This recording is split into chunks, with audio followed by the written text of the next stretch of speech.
So, hello students.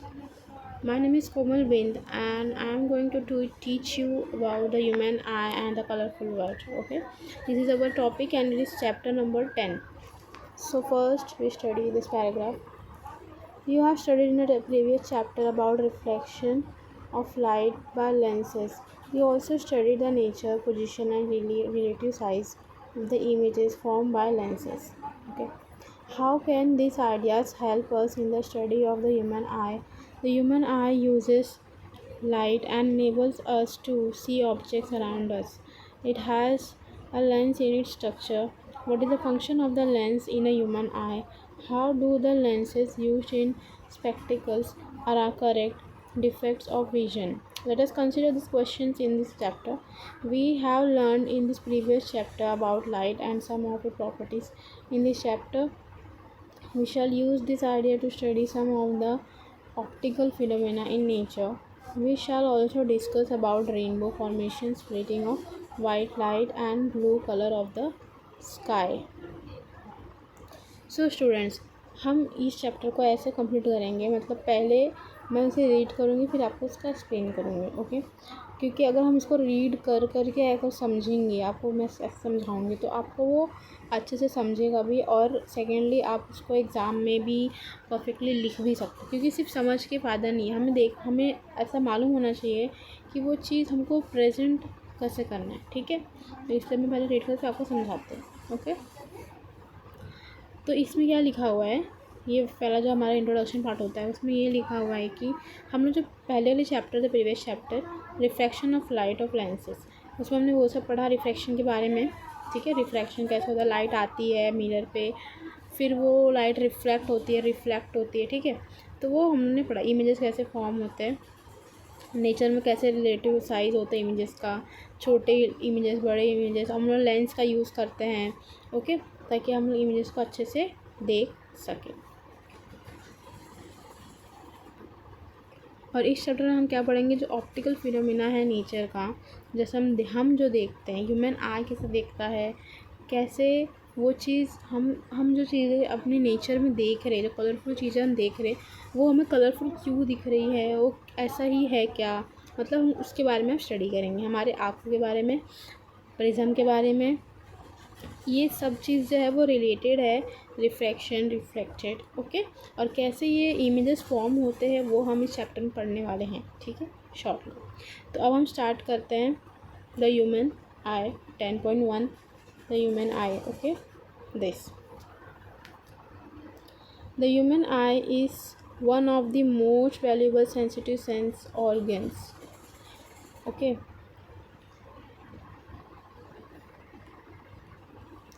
तो यहाँ पे क्या बोलते हैं, ह्यूमन आई जो है वो एक most valuable and sensitive organ है। ठीक है, सबसे ज़्यादा वैल्यूएबल और कैसा है, ये सेंसिटिव ऑर्गन है। ठीक है, जो बहुत ज़्यादा इसका कीमत है और ये बहुत सेंसिटिव है। हमें पता है हमारे आँखों पे कुछ भी पड़ता है हल्का, तो हमें वो कैसा होता है कि आँख जो हमारे वो सिक्रेट करता है, क्या सिक्रेट करता है, हमारे टीयर्स होते हैं वो सिक्रेट किया जाता है। It enables us to see the wonderful world and the colors around us. Okay, और इसी के कारण हम लोग क्या देखते हैं कि वंडरफुल जो वर्ल्ड हमें दिखाई दे रहा है और जो हमें कलर दिख रहा है, हम इस हमारे आइज़ के कारण ही देख पाते हैं। On closing the eyes On closing the eyes, we can identify objects to some extent by their smell, taste, sound they make, or by touch. It is, however, impossible to identify colors while closing the eyes. Thus, all of the sense organ, the human eye is the most significant one, as it enables us to see the beautiful colorful world around us. तो यहाँ पे actually क्या लिखा गया है कि जब हम लोग अपने आँखें बंद करते हैं तो हम जो चीज़ों को है वो उसका हम सिर्फ कलर नहीं बता सकते, लेकिन हम चीज़ों को पहचान सकते हैं उसकी स्मेल से। ठीक है, उसको टच करके उसके आवाज़ साउंड की वजह से हम उसको मतलब समझते हैं हाँ ये भाई क्या चीज़ है। समझ में आया। अगर अच्छा स्मेल आ रहा है तो हमको लगता है कि हाँ भाई ये कुछ खाने की चीज़ है, फिर कोई फ्लावर है, हम उसको स्पेसिफिकली आइडेंटिफाई कर सकते हैं, ठीक है। उसको टच करके भी देख सकते हैं, लेकिन हम उस चीज़ का कलर, वो कैसा दिख रहा है, वो बता नहीं सकते, ठीक है। Next, the human I is like a camera. Okay, it lens system forms an image on a light sensitive screen called a retina. Light enters the eye through a thin membrane called the cornea. It forms the transparent bulge on the front source of the eyeball as shown in the figure. The eyeball is approximately spherical in shape, white, with a diameter of about 2.3 centimetre. तो यहाँ पे क्या लिखा हुआ है, ये जो human आई है वो एक कैमरा की तरह है, और उसके अंदर क्या है, एक लेंस सिस्टम है। ह्यूमन आई, उसमें क्या है, एक लेंस का सिस्टम है, जहाँ पे इमेज फॉर्म होता है। कहाँ पे फॉर्म होता है, रेटिना के ऊपर फॉर्म होता है। और वो रेटिना जो है वो एक्चुअली क्या है, वो लाइट सेंसिटिव है। Okay, it's a light sensitive. Retina कैसे, light sensitive screen called a retina. Okay, यहाँ पे हम देख सकते हैं, this is our retina. Okay,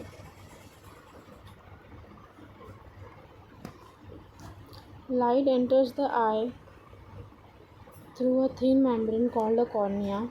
तो लाइट जो है पहले हमारे आँखों में इंटर करती है, किसके हेल्प से, कॉर्निया के हेल्प से इंटर करती है। It form the transparent bulge on the front surface of the I.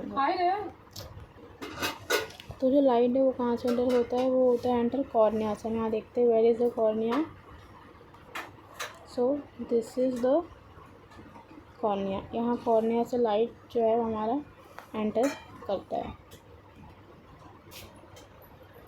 Okay, it form the transparent bulge on the front surface of the eyeball as shown in the figure. और जो cornea है, यहाँ पे आपको दिख रहा होगा, जो कॉर्निया है वो ट्रांसपेरेंट बल्ज फॉर्म किया है। देखो, ये जो बल्ज है, this is nothing but cornea, ठीक है। The eyeball is approximately spherical in shape with a diameter of about 2.3 centimetre. जो हमारा आईबॉल है वो एक्चुअली स्फेरिकल शेप है, it is not a in circle shape, it is a spherical shape. और उसका जो डायमीटर है, वो कैसा है, 2.3 centimetre. Okay, it is about, इसका जो diameter, not radius, 2.3 centimetre. Okay, most of the refraction of the light rays entering the eye occurs at the outer surface of the cornea. The Rexline lens merely provides the final adjustment of focal length required to focus object at different distance on the retina. तो जो हमारा पहले जो है वो light कहाँ जाता है, कॉर्निया पे जाता है। फिर कॉर्निया से वो कहाँ पे, पहले जो लाइट है वो कहाँ पे जाएगा, कॉर्निया पे। फिर वो कॉर्निया से एक्चुअली फिर वो कहाँ पे जाएगा, आइरिस, देन प्यूपिल। उसके बाद वो एक लेंस के ऊपर, प्यूपिल जो है, प्यूपिल के ज़रिए से वो कहाँ पे जाएगा, लेंस पे। लेंस का जो फोकल लेंथ होता है उस हिसाब से जो हमारा है इमेज बनता है, कहाँ पे, रेटिना पे। ओके, तो सुनो, पहले ये कहाँ जाएगा, मैं फिर से बताती हूँ। पहले जाएगा कॉर्निया। ओके, फिर कॉर्निया के यहाँ से कहाँ जाएगा, ये प्यूपिल, यहाँ पे मिडल में प्यूपिल पे जाएगा। फिर हमारे लेंस पे, लेंस का जो है ये हम लोग का लेंस, ये जो लेंस है, लेंस पे जाएगा। लेंस का एक अपना फोकल लेंथ होता है, हमें पता है। तो लेंस का फोकल लेंथ है, और फिर इस लेंस से वो फोकल लेंथ के कारण कहाँ पे जाएगा, इस रेटिना पे। और रेटिना पे जाते ही यहाँ पे सेंसरी नर्व्स होते हैं, उसके कारण क्या फॉर्म होता है, इमेज फॉर्म होता है। ओके, समझा, ठीक। We find the structure called iris behind the cornea. तो हमको कॉर्निया के पीछे एक स्ट्रक्चर मिलता है जिसको हम क्या कहते हैं, iris. Okay, iris is a dark muscular राइफोग्राम that controls the size of the pupil. The pupil regulates the amount of light entering the eye. Okay, यहाँ पे क्या लिखा है कि एक स्ट्रक्चर है आइरिस जो कहाँ पे, कॉर्निया के पीछे साइड है, हमारा कॉर्निया फ्रंट में, उसके पीछे क्या है, आइरिस है। ठीक है, आइरिस कैसा, एक डार्क मस्कुलर डायफ्राम है, एक मस्कुलर मसल्स टाइप डायफ्राम है। हम यहाँ से ध्यान से अगर देखें तो यहाँ से हम ध्यान से देखो तो हमारा ये कॉर्निया हो गया, फिर ये देखो ये आइरिस है, दिख रहा है, ये मसल्स दिख रहा है, ये जो मसल्स ये क्या, आइरिस है। आइरिस जो है वो ओपनिंग डायलेट करता है, और ये जो बीच में जो एरिया है दिस पुपिल। ओके, आइरिस क्या है, that control the size of the pupil. प्यूपिल का जो साइज है वो कौन कंट्रोल करता है, आइरिस कंट्रोल करता है। और प्यूपिल क्या करता है, प्यूपिल regulates and control the amount of light entering the आई। प्यूपिल वो चीज़ है जो कंट्रोल करता है कि कितना लाइट है वो आँख के अंदर जाना चाहिए। ठीक है, मतलब वो लेंस तक जाना चाहिए कि कॉर्निया तक तो लाइट पहुंच गया है, फिर आइरिस तक पहुंच गया है। आइरिस क्या है, मतलब वो डायलेट करता है, वो कितना ओपनिंग होना चाहिए। साथ प्यूपिल के साइज़ को रेगुलेट कौन करता है, आइरिस करता है। तो आइरिस पहले रेगुलेट करता है साइज़ को, फिर उस साइज़ के हिसाब से प्यूपिल देखता है कि भाई कितना लाइट अंदर जाना चाहिए, कितना नहीं जाना चाहिए। तो प्यूपिल एक्चुअली क्या करता है, the pupil regulates and control the amount of light entering the eye. अब हम देखेंगे the lens form an inverted real image of the object on the retina. जो आई लेंस है, the eye lens forms an inverted image of the object on the retina. तो जो eye lens होता है हमारा वो क्या करता है, वो रियल और इन्वर्टेड रियल इमेज फॉर्म करता है। मतलब अगर हमको कोई चीज़, अभी एक कुर्सी है, वो कुर्सी हमको सीधी दिखेगी ना, लेकिन एक्चुअल में हमको वो सीधी दिखती है, लेकिन हमारे जो रेटिना पे जो इमेज फॉर्म होता है वो इन्वर्टेड होता है, वहाँ पे वो कुर्सी उल्टी दिख रही है। कोई भी चीज़ हमको यहाँ पे सीधी दिख रही है, वो इसका मतलब हमारे जो रेटिना है उस पर वो चीज़ कैसे फॉर्म हुआ है, इन्वर्टेड है। ठीक है, इन्वर्टेड रियल इमेज फॉर्म होता है ऑब्जेक्ट का ऑन द, कहाँ पे होता है, retina. Okay, the retina is a delicate membrane having enormous number of light sensitive cells.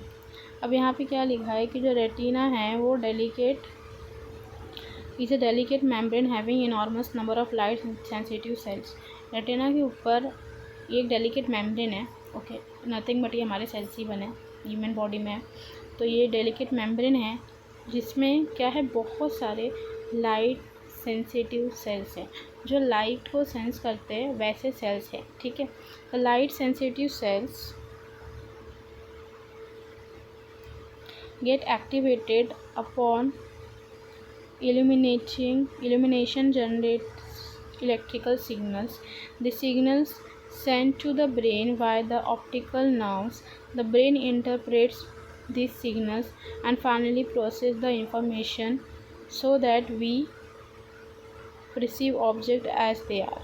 Okay, तो जो लाइट सेंसिटिव सेल्स है वो क्या करते हैं, वो अभी रेटिना के ऊपर लाइट सेंसिटिव सेल्स प्रेजेंट है जो लाइट को सेंस करते हैं। तो जैसे ही लाइट जाता है तो क्या होता है, वहाँ पे जो सेल्स होते हैं वो तुरंत ही एक्टिवेट हो जाते हैं। ठीक है, एक्टिव हो जाते हैं एंड वो एक इलेक्ट्रिकल सिग्नल जनरेट करते हैं। वो जो सिग्नल होते हैं वो सेंड होता है ब्रेन के पास।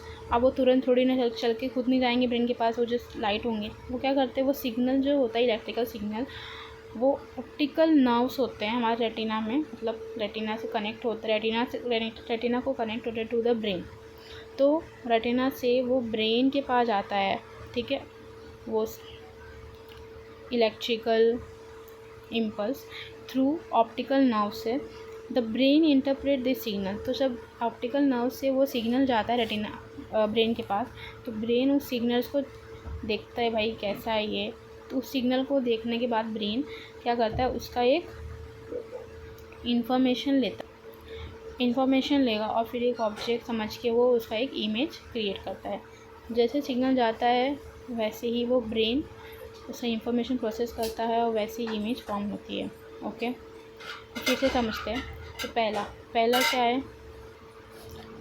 सबसे पहले ये ध्यान दो, पहला देखो इस इमेज, ये जो हमारा ह्यूमन आई का इमेज है ना, फिगर है ना, इसको समझ लो अच्छे से, यही बहुत इंपॉर्टेंट है। तो इससे समझ में आपको आ जाएगा कि कैसे है एक्चुअली। तो पहला जो लाइट है वो पहले कहाँ पे आएगा? कॉर्निया पे आएगा। ओके, फिर कॉर्निया एक क्या है? बल्जी स्ट्रक्चर है आँख के, मतलब बाहरी साइड हमारा जो अपर लेयर है कॉर्निया। फिर कॉर्निया से लाइट जो है आइरिस, जैसे कॉर्निया पे लाइट आता है वैसे ही आइरिस क्या करता है? वो या तो कॉन्ट्रैक्ट होगा या तो डायलेक्ट होगा, जैसी लाइट होती है उस हिसाब से वो होता है। तो आइरिस क्या होगा? अगर लाइट कम है तो वो क्या होगा? डायलेक्ट होगा और लाइट को प्यूपिल के पास भेजेगा। ठीक है, और आइरिस क्या करता है? रेगुलेट करता है ओपनिंग ऑफ द प्यूपिल। तो फिर प्यूपिल के पास लाइट आया आइरिस के बाद, सॉरी यहाँ तक है ये प्यूपिल ओपनिंग। और प्यूपिल क्या करता है? वो ये देखता है कि भाई कितना लाइट अंदर लेंस के पास जाएगा, आँख के अंदर कितना घुसना चाहिए, वो प्यूपिल देखता है। तो प्यूपिल के यहाँ से लाइट फिर कहाँ जाएगा? लेंस पे जाएगा। ठीक है, तो ये हमारे लेंस के पास लाइट आ गया। ओके, अब लेंस का खुद का फोकल लेंथ होता है, हमें सबको पता है। तो ये जो लेंस है वो लेंस क्या होगा? इनवर्ट। लेंस से क्या होगा? लाइट आगे जाएगा, फिर वो रेटिना पे जाएगा, और रेटिना पे जाते ही वो रेटिना पे कैसा इमेज फॉर्म होगा? Real inverted image. कैसा फॉर्म होगा? रियल इन्वर्टेड इमेज रेटिना पे फॉर्म होगा। फिर इस रेटिना पे अगर इमेज फॉर्म हो गया तो इस रेटिना क्योंकि बहुत सारे लाइट सेंसिटिव सेल से बना हुआ है, तो वो जो सेल्स होंगे वो लाइट को मतलब जैसी लाइट उन पे आप पड़ता है वैसे ही इलेक्ट्रिकल वो एक्टिवेट होंगे। फिर इलेक्ट्रिकल सिग्नल्स कहाँ जाएगा? ब्रेन के पास जाएगा। कैसे जाएगा? यहाँ पे देखो ऑप्टिक नर्व है, तो इस ऑप्टिक नर्व से सिग्नल कहाँ पे जाएगा? ब्रेन के पास जाएगा। ओके, कैसे जाएगा? ब्रेन के पास जाएगा। और जैसे ही ये जो इलेक्ट्रिकल सिग्नल है ब्रेन के पास जाएगा तो ब्रेन इसको क्या करेगा? जज करेगा कि भाई ये क्या है, मतलब इसके बारे में इंफॉर्मेशन जो पहले से ऑलरेडी है और कुछ न्यू है तो वो कलेक्ट करेगा। फिर हाँ बोले अच्छा ये ऑब्जेक्ट है, फिर उसका इमेज वो फॉर्म कर देगा उसी हिसाब से। समझ में आया? तो this is all the process of formation of image. ठीक, ओके, समझा आप लोगों को? अब हम आगे पढ़ेंगे।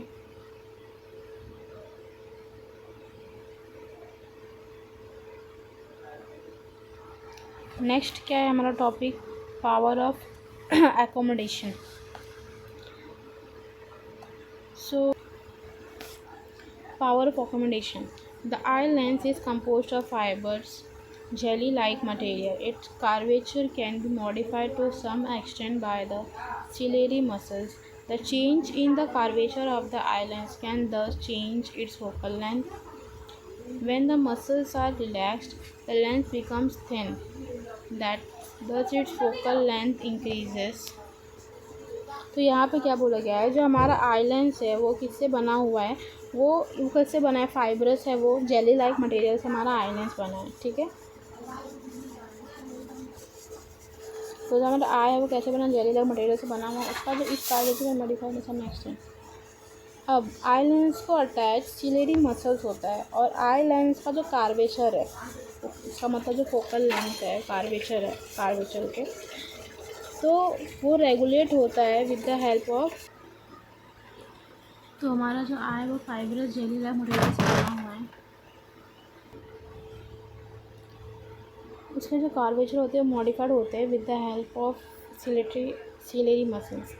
सिलेरी मसल जो होते हैं उसके कार्वेचर को रेगुलेट करते हैं।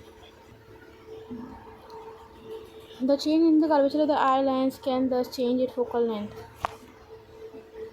अगर कार्वेचर में चेंज होगा आई लेंस का, मेरे से पता है, अगर लेंस के कार्वेचर में चेंज होता है तो उसके फोकल लेंथ पे भी चेंजेस दिखेंगे। When the muscles are relax the lens become thin. जब भी मसल्स जो होंगे वो रिलैक्स होंगे, सिलेरी मसल्स मतलब, तो लेंस कैसा होगा? थिन हो जाएगा। Thus it focal length increases. अगर थिन होगा तो उसका फोकल लेंथ क्या होगा? इंक्रीज होगा। थिन होगा इन द सेंस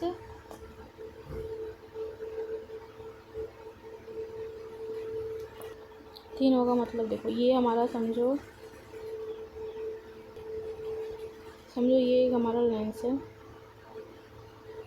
ओके,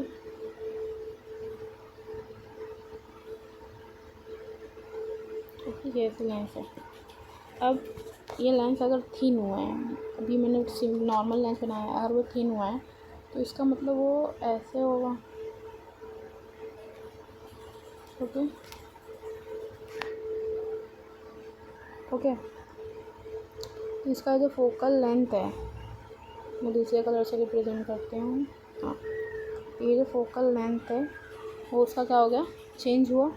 यहाँ पे अलग था, यहाँ पे अलग, समझा ऐसे, तो वो थिन होगा। Thus its focal length increases. This enables us to see distinct object clearly. जब फोकल लेंथ हमारा बढ़ जाएगा, इंक्रीज़ होगा, तो वो जो डिस्टिंक्ट ऑब्जेक्ट है, जो दूर ऑब्जेक्ट रखा हुआ है, जो दूर है, वो उस चीज़ से क्या होगा, जो दूर ऑब्जेक्ट है वो हमको क्लियरली दिखाई देगा। When you are looking at object closer to the eye, the ciliary muscle contract. जब कोई दूर के ऑब्जेक्ट देखना होता है ना, तो हमारा जो सिलेरी मसल जो होता है वो रिलैक्स करता है। ठीक है, वो रिलैक्स करेगा तो क्या होगा, फोकल लेंथ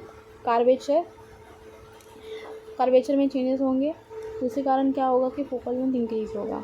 और जब कोई नज़दीक का देखना हो तो उसमें क्या होगा कि कर्वेचर में चेंजेस होगा और फोकल लेंथ क्या होगा, डिक्रीज़ होगा, तो हमें नज़दीक का दिखेगा। तो समझा, अगर हमें दूर का ऑब्जेक्ट देखना है तो फोकल लेंथ उस टाइम पे क्या होगा, इंक्रीज़ होगा, तो हमें दूर का ऑब्जेक्ट दिखेगा अच्छे से। और अगर हम पास का ऑब्जेक्ट देखना है तो फोकल लेंथ जो, और अगर हमें पास का ऑब्जेक्ट देखना होगा तो फोकल लेंथ क्या होगा, डिक्रीज़ होगा। ओके, ये समझा बस। अब हम पढ़ेंगे आगे। The ability of the eye lens to adjust it focal length is called accommodation. मतलब ये जो एबिलिटी है आई लेंस की, तो मुझे क्या कहते हैं, अकोमोडेशन कहते हैं। फिर अब ये देखो, ये इम्पोर्टेंट है। अगर हम हमारे जो फोकल लेंथ है, जो हमारा लेंस है, वो कुछ ही अमाउंट तक कॉन्ट्रैक्ट और रिलैक्स कर सकता है, उसका साइज़ कुछ ही अमाउंट तक इंक्रीज़ और डिक्रीज़ हो सकता है, तो हम कुछ ही ऑब्जेक्ट को कुछ ही डिस्टेंस से देख। तो जैसे कि यहाँ मैंने हाईलाइट किया है और लिखा है यहाँ पे देखो, however the focal length of the eye lens can not be decrease below a certain minimum limit. जो फोकल लेंथ होता है ऑफ द आई लेंस का, वो मिनिमम लिमिट से डिक्रीज़ नहीं होता, उससे ज़्यादा डिक्रीज़, एक लिमिट होता है उसका, उससे ज़्यादा और डिक्रीज़ नहीं होता। Try to read a printed page by holding it very close to your eyes. एक हम पेज लेंगे, पेज को अपने आँखों के एकदम पास रख के रीड करने की कोशिश करेंगे, तो हम वो रीड कर पाएंगे क्या, नहीं। You may see the image being blurred और feel strain in the eye. To see an object comfortably and distinctly you must hold it about 20 centimetre from the eye. तो अगर हम एकदम पास रखेंगे तो वो हमारे आँख में पेन देगा, हम रीड भी नहीं अच्छे से कर नहीं पाएंगे और वो ब्लर दिखेगा। तो किसी भी ऑब्जेक्ट को देखने के लिए या फिर रीड करने के लिए, तो उसको हम एटलीस्ट 25 सेंटीमीटर दूर रखते हैं अपने आँखों से। The minimum distance eight which object can be seen most distinctly without strain is called the least distance of distinct vision. ठीक है, तो जो मिनिमम डिस्टेंस होता है जहाँ से हम ऑब्जेक्ट को देख सकते हैं, ठीक है, क्लियरली देख सकते हैं बिना किसी स्ट्रेन के। स्ट्रेन मतलब क्या, बिना किसी प्रेशर, हमारे आँखों के लेंस को कुछ प्रेशर ना पड़े, हमें दर्द ना हो, तो देख सकते हैं, उसे हम क्या कहते हैं, least distance of distinct vision. Okay, और उसको हम लोग ये भी कहते हैं, it is also called the near point of the eye. इसको हम क्या कहते हैं, near point of the eye, मतलब हम लोग नियरली इतने डिस्टेंस ही देख सकते हैं, और अगर पास लिए तो हम नहीं देख पाएंगे। आगे क्या लिखा है, for a young adult with normal vision the near point is about 25 centimetre. Young adult के लिए जो नॉर्मल विजन है, जिससे मैंने बताया, 25 सेंटीमीटर ही है। The farthest point up to which the eye can see object clearly is called the far point of the eye. तो नज़दीक की चीज़ों को देखने की 25 सेंटीमीटर, और जो दूर की चीज़ों को देखने, फार, जो दूर की चीज़ों को देखने के लिए होता है, तो उसे हम क्या बोलते हैं, far point of the eye. It is infinity of for a normal eye. ये क्या होता है, फार ऑब्जेक्ट के लिए इन्फिनिटी होता है, हम कितने दूर तक देख सकते हैं, जहाँ तक हम देख पाते हैं। You may note here a normal eye can see an object clear that are between 25 centimetre and infinity. एक नॉर्मल जो आँखें हैं, वो ऑब्जेक्ट को देख सकता है किसके रेंज के बिटवीन में, 25 सेंटीमीटर एंड इन्फिनिटी। ओके,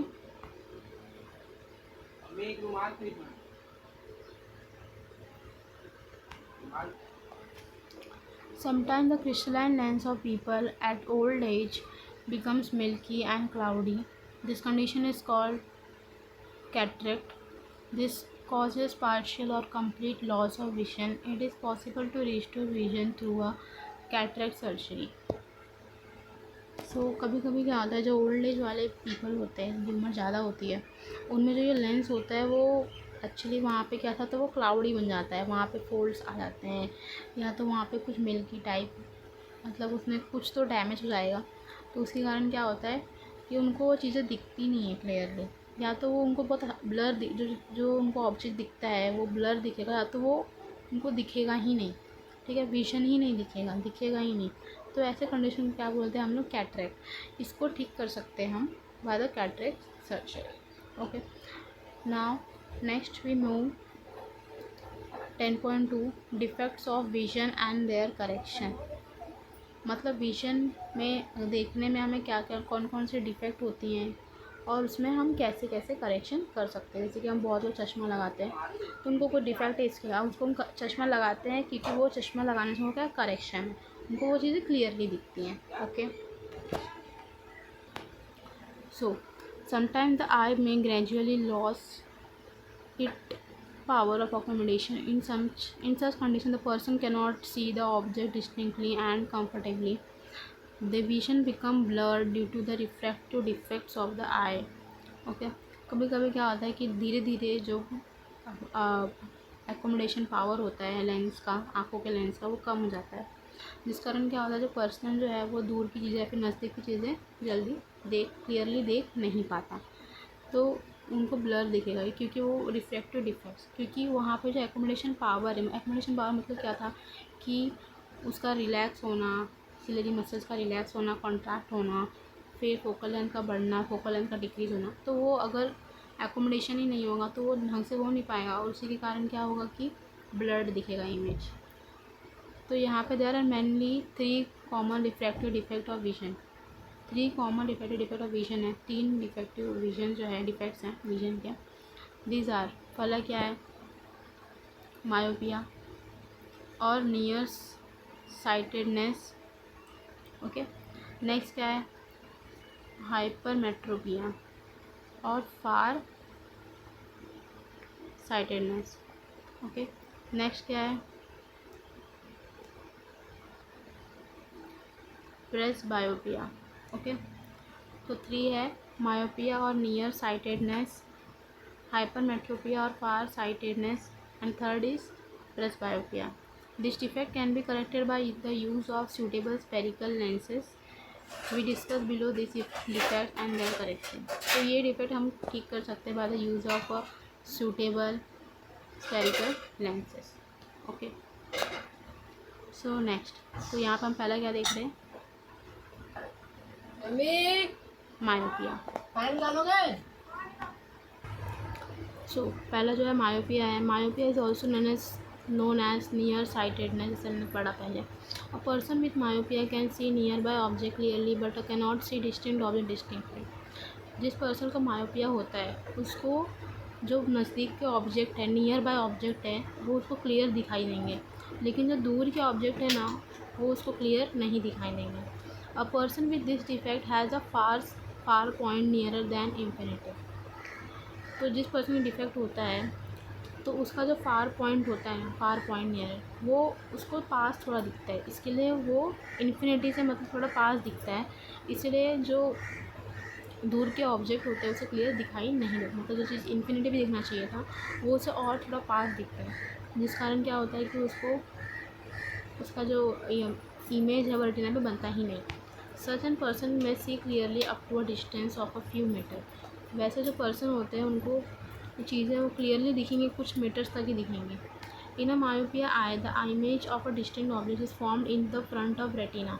जिससे मायोपिया होता है उसका जो उन पर्सन में जो इमेज होता है वो फॉर्म होता है कहाँ पे, रेटिना के फ्रंट में फॉर्म होता है, रेटिना पे फॉर्म नहीं होता, रेटिना के फ्रंट पे फॉर्म होता है। In a myopia eye, the image of distant object is formed in front of the retina, and not at the retina itself, retina पे फॉर्म नहीं होता। This defect may arise due to excessive curvature of the eye lens. जो defect होता है वो क्यों होता है, क्योंकि जो आई लेंस है उसका जो कार्वेचर है, उसके एक्सेसिव कार्वेचर इतना बढ़ जाता है, इसके लिए वो उसका जो इमेज होता है वो रेटिना पे नहीं बनता। सेकेंड क्या है, elongation of the eye ball, और आई बॉल का भी ज़्यादा इलोंगेशन होने के कारण this defect can be corrected by using a concave lens of suitable power. इस डिफेक्ट को हम ठीक कर सकते हैं by using the concave lens of suitable power. Suitable power का कॉन्केव लेंस यूज़ करके हम इस डिफेक्ट को by using the concave lens of suitable power. Okay, this is illustrated in figure 10.2. A concave lens of suitable power will bring the image back onto the retina and thus the defect is corrected. तो जब हम concave lens use करते हैं इस defect को clear करने के लिए, तो वहाँ पे क्या होता है, जो इमेज रेटिना के फ्रंट में बन रहा था वो इमेज अब कहाँ बनेगा, रेटिना पे बनेगा। हम यहाँ पे इमेज में देखते हैं, यहाँ देखो पहले तो यहाँ पे जो फर्स्ट इमेज है, इमेज ए वाला जो है, वहाँ पे क्या है कि यहाँ बताया गया है far point of a myopia eye, कि इमेज एक्चुअली मायोपिया आई में जो फार पॉइंट है वो कैसा, मतलब एक्चुअली हम जो नॉर्मल आईज होते हैं जो फार पॉइंट को देखते हैं वो कैसी इमेज बनता है, वो कहाँ बनता है, रेटिना पे बन रहा है, दिख रहा है यहाँ पे, तो इमेज कहाँ बन रहा है, रेटिना बन रहा है। ओके, अब जो मायोपिया है, जिस पर्सन को मायोपिया हुआ है, जिसको नहीं दिखता ऑब्जेक्ट जो दूर के हैं, तो उसमें क्या हो रहा है कि रेटिना पे नहीं बन रहा है, वो कहाँ बन रहा है, रेटिना के फ्रंट में। ये देखो यहाँ बन रहा है इमेज, ठीक है, लाइट आ रहा है यहाँ पे, सब मर्ज कर रहा है, यहाँ पे बन रहा है क्या, नहीं, यहाँ पे नहीं बन रहा है। अब करेक्शन कैसा हुआ, हम लोगों ने क्या कॉन्केव लेंस यूज़ किया था, कौन सा लेंस, कॉन्केव लेंस। तो ये देखो, अब जिसको मायोपिया होता है वो क्या यूज़ करते हैं, डॉक्टर उनको सजेस्ट करते हैं कॉन्केव लेंस ना, डॉक्टर ऐसे मतलब उनको स्पेक्स बना के देते हैं, तो कॉन्केव लेंस उसमें होता है, जिसके कारण क्या होता है, जो इमेज है वो फिर से कहाँ बनता है, रेटिना पे बनता है, जिसके कारण क्या होता है कि उनको इमेज क्लियरली दिखने लगता है। समझ में आया, दिखता था करेक्शन। फिर से बताती हूँ, ये जो इमेज है वो नॉर्मल आई में एक्चुअली जो दूर के ऑब्जेक्ट कैसे दिखते हैं वो है। नेक्स्ट जो इमेज है मायोपिया आई, जिसमें जो इमेज है वो कहाँ बन रहा है, फ्रंट में बन रहा है, रेटिना पे, रेटिना के फ्रंट में बन रहा है, रेटिना पे नहीं बन रहा है। नेक्स्ट जो है करेक्शन ऑफ मायोपिया, जहाँ पे हम लोगों ने कॉन्केव लेंस यूज़ किया है और जिसके कारण जो है वो इमेज कहाँ पे बन रहा है, रेटिना पे बन रहा है। समझा। अब हम नेक्स्ट पढ़ेंगे hypermetropia. Hypermetropia is also known as far sightedness. A person with hypermetropia can see distinct object clearly but cannot see nearby object distinctly. The near point for the person is further away from the normal near point, 25 centimeter. Such a person has to keep a reading material much beyond 25 centimeter from the eye for comfortable reading. यहाँ पे क्या लिखा है, जो hypermetropia जो condition है, इसमें क्या होता है, एक पर्सन को दूर का ऑब्जेक्ट तो क्लियर दिखता है, मतलब दूर का ऑब्जेक्ट क्लियर दिख रहा है, लेकिन जो नज़दीक के ऑब्जेक्ट, जैसे कि कुछ पढ़ना हो गया, न्यूज़पेपर पढ़ रहा है, कोई बुक रीडिंग कर रहा है, कोई भी बहुत नज़दीक की चीज़ें हैं वो उसको क्लियरली नहीं दिख रही हैं। तो ऐसे पर्सन में क्या होता है, जो नियर पॉइंट जो होता है हमारा, जो नॉर्मल पर्सन होता है जिसमें नियर पॉइंट ऑफ ऑब्जेक्ट होता है वो 25 सेंटीमीटर होता है, बट जिसमें हाइपरमेट्रोपिया हो जाता है उनको वो ऑब्जेक्ट जो है 25 सेंटीमीटर से मतलब और नज़दीक रहता है, उनको ऐसा दिखता है, इसलिए उनको दिखता नहीं है।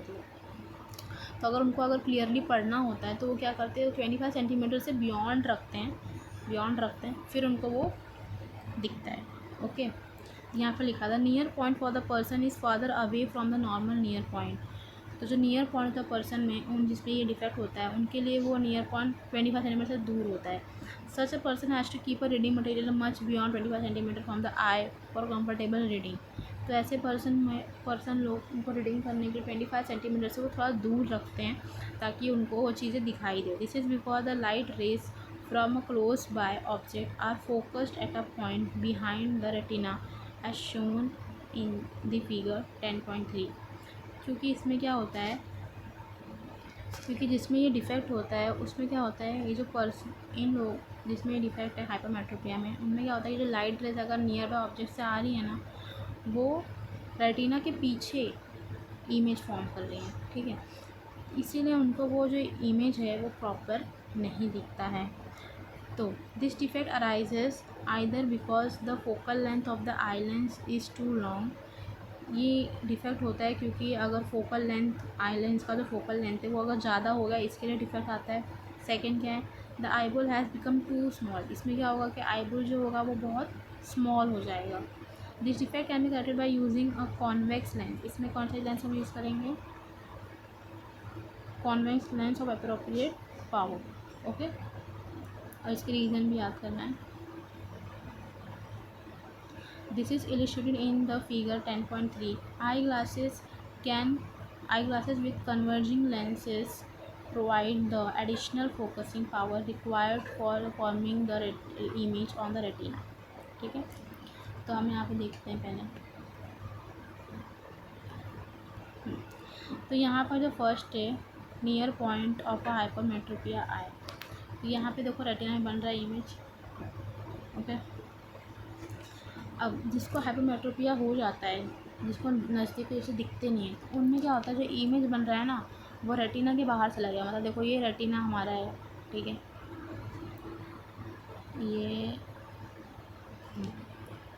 ये क्या रेटिना है, लेकिन इमेज कहाँ बन रहा है, इधर बन रहा है, ठीक है, इसी कंडीशन में।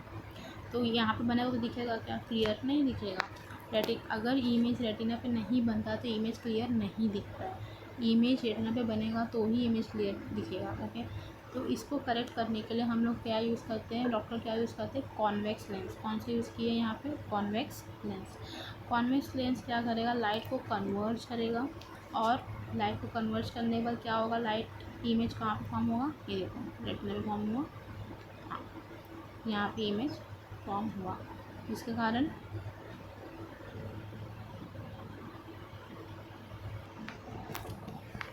क्या हुआ, इमेज कहाँ फॉर्म हुआ, रेटिना में फॉर्म हुआ, और ये करेक्शन हो गया। अब हम नेक्स्ट पढ़ेंगे presbyopia. The power of accommodation of the I usually decreases with ageing. For most people the near point gradually resides away. They find it difficult to see nearby objects comfortably and distinctly without corrective eyeglasses. This defect is called presbyopia. It arises due to gradual weakening of ciliary muscles and diminishing flexibility of the eye lens. Sometimes a person may suffer from both myopia and hypermetropia. Such people often require bifocal lenses. A common type of bifocal lens consists of both concave and convex lenses. This upper portion consists of a convex lens. It facilitates distinct visions. The lower part is convex lens. It facilitates near vision. These days it is possible to correct the refractive defects with contact lenses or through surgical interventions. तो ये जो presbyopia है, actually ये जो defect है वो ageing के हिसाब से होता है। जैसे कि उम्र जब बढ़ता है लोगों का, ओल्ड एज लोगों में ज़्यादा दिखता है, जैसे कि उम्र बढ़ता है 40 के ऊपर जाते हैं, तो ये जो कंडीशन है वो आता है। यहाँ पे क्या होता है कि उनको जो नज़दीक की चीज़ें हैं वो जल्दी दिखाई नहीं देते हैं, ठीक है, वो उनको क्लियरली नहीं दिखते हैं। जैसे कि बुक रीडिंग करना हो तो उनको क्लियर एकदम वर्ड क्लियर नहीं दिखेगा, उनको ब्लर दिखता है, ठीक है, उनको कंफर्टेबल रीड नहीं कर सकते। इसके लिए इसको क्या बोला गया, प्रेसबायोपिया। यहाँ पे क्या होता है कि इस कंडीशन में क्योंकि उम्र बढ़ जाती है, इसके लिए क्या होता है कि जो वो उनका जो सिलेरी मसल्स होता है वो प्रॉपरली कॉन्ट्रैक्ट और रिलैक्स नहीं हो पाता, और जो लेंस होते हैं वो भी प्रॉपरली उनका फोकल लेंथ मतलब कॉन्ट्रैक्ट नहीं हो पाता, वो भी रिलैक्स नहीं हो पाता, जिस कारण इसमें ये डिफेक्ट आता है। कभी कभी किसी में क्या होता है कि जो डिफेक्ट है उनको दोनों तरफ से होता है, जहाँ पे उनको दूर का भी दिखता नहीं है कभी कभी, और नज़दीक का भी नहीं दिखता। तो ऐसे लोगों को क्या बोलते हैं, मतलब उनको में जो कंडीशन है वो क्या होता है, बाईफोकल, ठीक है। तो बाईफोकल कंडीशन में क्या होता है कि उनको दोनों ना दूर का दिख रहा है ना नज़दीक का दिख रहा है, ओके। दूर का भी नहीं दिख रहा क्लियर भी, नज़दीक का भी नहीं दिख रहा है, तो डॉक्टर उनको बाइफोकल लेंस प्रेफर करते हैं। ठीक है, ऐसे कंडीशन में बाइफोकल लेंस में क्या होता है कि कॉनकेव लेंस भी होता है और कॉन्वेक्स लेंस भी होता है स्पेक्ट्स में। जो अपर पोर्शन होता है वो क्या होता है, कॉनकेव लेंस होता है, जो कि डिस्टिंक्ट विजन को दिखाता है। कॉनकेव पोर्शन जो होता है अपर पोर्शन होता है, कॉनकेव लेंस कहाँ होता है, अपर पोर्शन में होता है, जो डिस्टिंक्ट विजन को दिखाता है, जो दूर चीज़ें वो दिखाई देंगी। और जो लोअर पार्ट होता है वो कॉन्वेक्स लेंस होता है, कॉन्वेक्स लेंस जो नियर ऑब्जेक्ट है वो दिखाता है। ठीक है, इसको आज हम ठीक कर सकते हैं, जिसको अगर ऐसा प्रॉब्लम हुआ रहता है ओल्ड एज में तो उसको ठीक कर सकते हैं बाय सर्जरी से भी और कॉन्टैक्ट लेंस से भी।